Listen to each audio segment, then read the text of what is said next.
যায় কিভাবে তাকে গোসল দিবে, কিভাবে তাকে কাফন পরাবে, কোথায় তার কবর খুঁজবে, এটা করে কি করে না?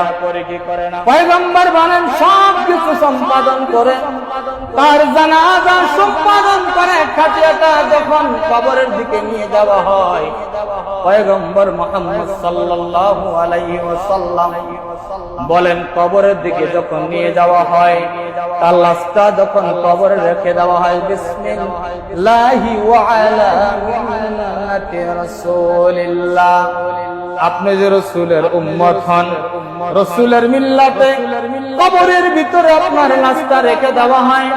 আল্লাহর পয়গম্বর বলেন রেখে দিয়ে আস্তে না আস্তে পয়গম্বর বলেন সে তাদের জুতার শব্দ পায়।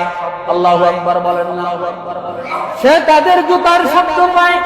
পয়গম্বর মুহাম্মদ সাল্লাল্লাহু আলাইহি ওয়াসাল্লাম বলেন অমত অবস্থায় মানুষ যেতে না যেতে কবরের ভিতরে দুইজন ফেরেশতা উপস্থিত হয়ে যায়। বড় ভয়ঙ্কর, বড় মারাত্মক, চোখগুলো হচ্ছে বড় রাঙ্গা খারাপ, এমন দুইজন ফেরেশতা উপস্থিত হয়ে যায়।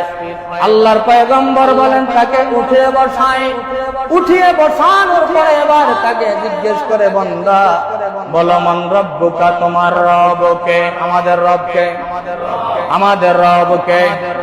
এজন্য সব সময় পড়বেন রাজিতু বিল্লাহি রাব্বা, রব হিসাবে আমি আল্লাহর উপর রাজি হয়ে গেলাম। ওয়াবিল ইসলামি দীনা, দ্বীন হিসাবে ইসলামের উপর রাজি হয়ে গেলাম। ওবি মুহাম্মাদুর রাসূলা, রাসূল হিসাবে তার উপর রাজি হয়ে গেলাম। মুহাম্মদ সাল্লাল্লাহু আলাইহি সাল্লামের উপর রাজি হয়ে গেলাম।